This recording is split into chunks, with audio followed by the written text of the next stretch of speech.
Welcome to the PLZ Vault, sponsored by Arnold Clark Rewards. Welcome to Straight Talk. I'm Peter Martin. I'm delighted to say this week's guest is Kilmarnock boss Derek McInnes. Derek, welcome to the show. And first of all, how does it feel to be nominated for Manager of the Year? Yeah, pleased. Obviously, I think it'd be foolish to say anything other than that. You know what I mean? I think personal awards, I don't know if you take them quite as kind of serious as you get older. You know, I wasn't expecting it, to be honest. But I think nonetheless, that is nice to be nominated. I got asked last week about my team. None of my players getting in the PFA Team of the Year, which I was a bit surprised with. And when I seen the Team of the Year, there's obviously loads of strong players in there and players that had a very good season. So I still fancy my Kilmarnock team to beat them right enough. But disappointed, more surprised that maybe one or two of my players weren't in the team. But you know, it's I think it's probably just indication of a reflection of the teams, the way the club's done this season. And I think any time a manager gets recognised, whether it's a monthly award or a nomination as it is at the minute, it's normally been doing this job long enough. It means a lot of things are working right at your club. It's boardroom level, recruitment, lads who are really tight and together. And we need to be doing a lot of things right at Kilmarnock to get consistent results. So, you know, the level of performance the players have shown this season, there's normally a fallout from that and people get recognised. And it's good to see wee Davy in the Young Player of the Year award, and hopefully he goes on and lifts it. Yeah, I was going to touch on that. He's a young man who, I'm not sure he was similar in style to you. He's certainly in the midfield and he doesn't look out of place.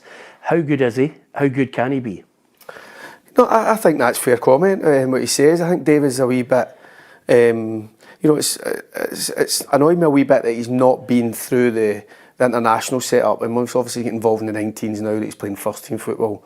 And probably to a lot of the purists, he might seem he's a wee bit rough around the edges, but my God, he impressed us right from the first day we went in at Kilmarnock. He was obviously 16. We had him training with the first team from day one. He was captain of the 18s, he's captain the reserves, and he will eventually captain Kilmarnock, I'm pretty sure, if we can hold on to him. He's a boy who wears his heart on his sleeve, really. He's always ready to work, always ready to set about the task you ask of him. He's difficult to play against, which is critical as a midfielder, but he makes contact, he handles the ball well, and probably this season, and the reason why he's been nominated, I think people love to see a young player coming through, but adding goals to his game as well. You know, he's probably a bit disappointed he's maybe not get 2 or 3 more, but I think that'll be the key for him, for Davy. I think if everybody's looking for those number 8s who can go and get beyond strikers and score important goals and be the difference maker, and he scored a lot of big goals for us this season, and it says a lot for him that he's managed to secure a place in the team who have been so consistent and doing well. But I think the gauge for him where he goes on in his career will be potentially how many goals he can get in a season, you know, and he's more than capable of having a top career, and he's an absolute joy to work with. He's a wee bit the way Kieran Tierney was. I used to hear stories about Kieran Tierney with Scotland and how he was at Celtic, and always in a t-shirt, short sleeves at training, black boots, shorts on, never wearing snoods and hats and gloves and tracky bottoms, and he was always last down with the kit helping out. I remember Gordon Marshall when he was away with Scotland. He says, "Boy, Tierney at Celtic, he's always helping with the kit. He's always asking if he can do it." Davy Watson is that at our club. You know, he's such a popular boy, but he's backed it up with big performances this season. Not just a good lad, but a good lad who's doing well and on the right track. You've managed Lewis Ferguson as well. This boy maybe would be looking and thinking, oh, there's a plethora of international strikers. It's such a strong area for us. But do you think any manager, whether it's a Steve Clark or a manager of the future, will look and say, here's one that we can count on for the future? Yeah, I mean, obviously we signed Fergie at Aberdeen when he was a similar age to Davy, 18.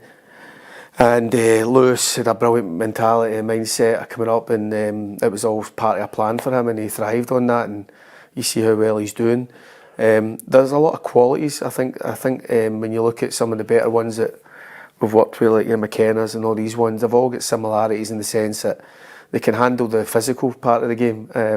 Because sometimes you see nice little footballers and you worry about them getting exposed and kind of stretched into that kind of man's environment really and getting pushed about a wee bit. But I think first and foremost, you know, Watson can, like Fergie, can handle the physical part of the game. But they've also got a really refreshing attitude to the game. You know, it's like youngsters, so many youngsters now are influenced by agents, girlfriends, parents, social media. It's a lot of bollocks at times, and it's just annoyance. But you've got enough boys still like Davy Watson who just want to concentrate on being better and improvement and looking to train well every day, and these boys get the reward for that. That's brilliant you saying that, because I can remember some of the videos of a fresh-faced Derek McInnes just absolutely ripping it up at Morton. Everybody talking about, Queen's Park Rangers, Chelsea, all these clubs interested in you. And then you go and join, your boyhood heroes, and you've got Gascoigne, you've got McCoy's, you've got Durante. There was a story where it was over the years, I had seen so many offers rejected for me from Morton. With Alan, who always had a high opinion of me, and it actually went against me a wee bit because they rejected brilliant offers for me.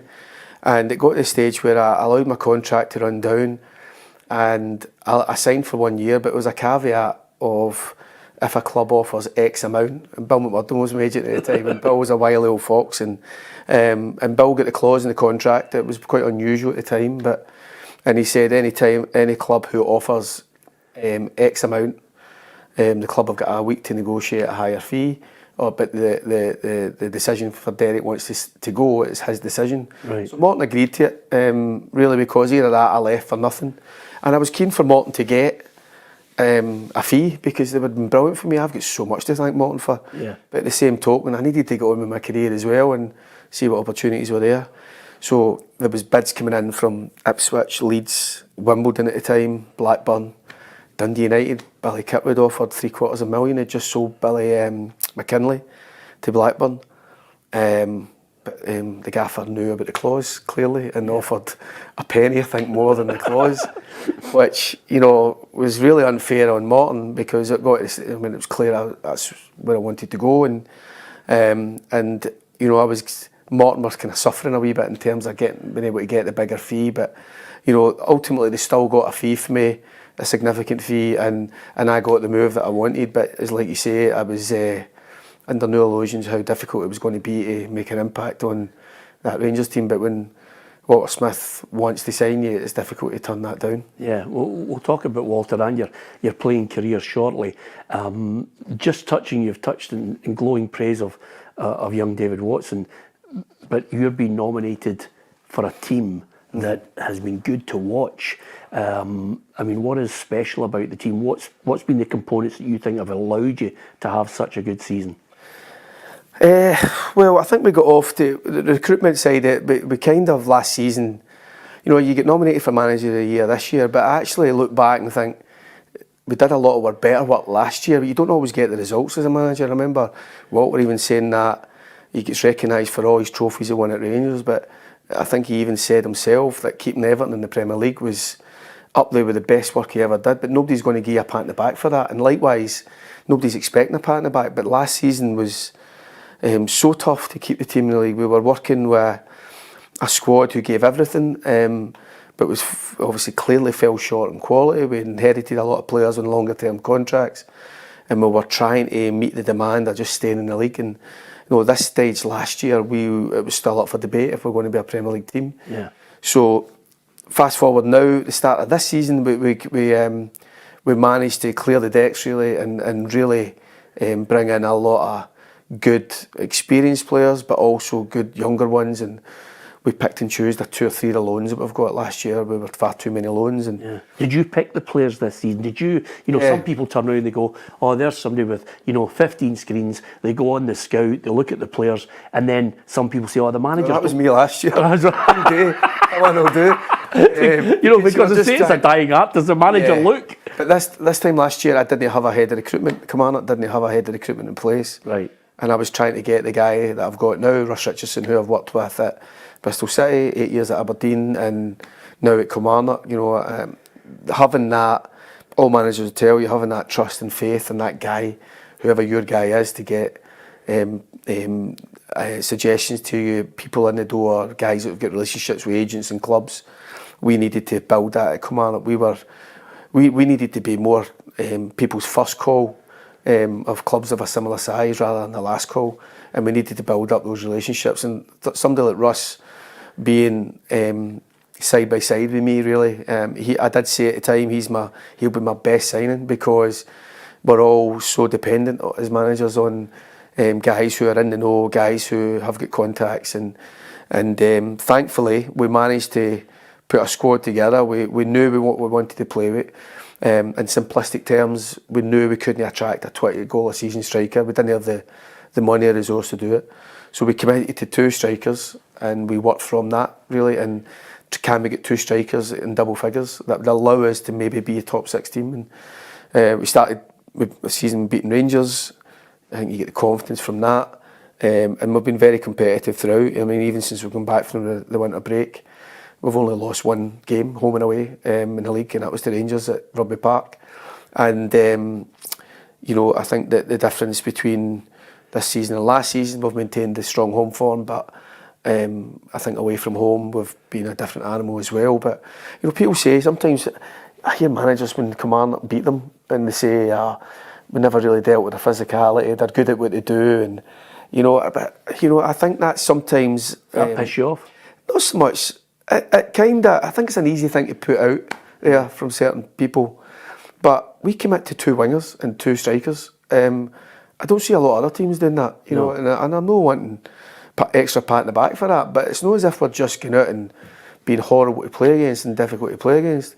If we're horrible to play against, brilliant, bring it on. That's what I want. I want that reputation. But we also have 2 brilliant ball carriers on the side, and we put more crosses in the box than anybody else. So we're good. Our fans love watching us. I love watching my team. I love the trust and responsibility I've got that they all shoulder. And we've got a brilliant squad of players who are so tight and so together and so driven to make sure we had a better outcome this season. And it's a privilege to be the manager, to be honest. Yeah, and I love the fact that, you know, when I was looking back, I read Patrick Bartley's book on Sir Alex, on Sir Matt Busby, and then obviously you read Sir Alex's books, and the carbon copy is the fact that Sir Matt Busby's team was wingers, get the support into the strikers. Sir Alex Ferguson's teams, all with, you know, obviously he likes that central defence to be difficult to beat, but wingers supply in. I was watching some of the English Premier Leagues in the last couple of weeks. My God, they kind of take a while to get the ball into the box, but your team has that, and you also have somebody I love watching, which is Vassell, who's a real throwback. Yeah. You know. Yeah, I mean, listen, the 2 signings we made last January, Kyle Vassell and Luke Chambers from Liverpool, you know, they didn't single-handedly keep us up, but without them, it would have been far more challenging.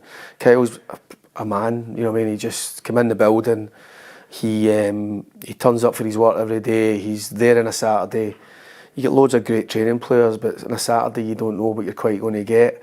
I know what I'm going to get, and he was a brilliant choice for me to be captain in the summer. I seen the respect he had. It's not something he'd done before, and I think he was a bit surprised by it. But he sets the tone for us. And I've worked with a few boys that I've worked with before, like Marley and Matty Kennedy and these boys. But Vassell was, from day one, along with Luke Chambers, come in and helped us stay in the league.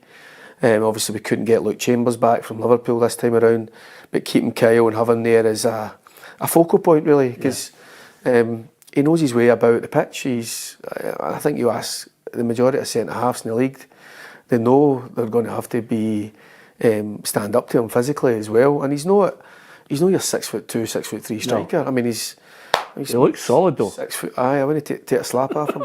If I'm ever going to drop him, he's going to text. I'm not doing it face to face. I like him, but he's somebody who I've got such a high regard for. He's been so important to me, as they all are, the players. But he's a boy that I think for somebody who's jumped about loads of clubs from I think he's actually really enjoyed the kind of feeling at home and the responsibility that he's been given on. Is it testimony to your management skills and your experience as you get older that you've managed to get the best out of him, but also somebody like Marley Watkins? I thought Marley Watkins was a good player, but kind of lost his way a wee bit.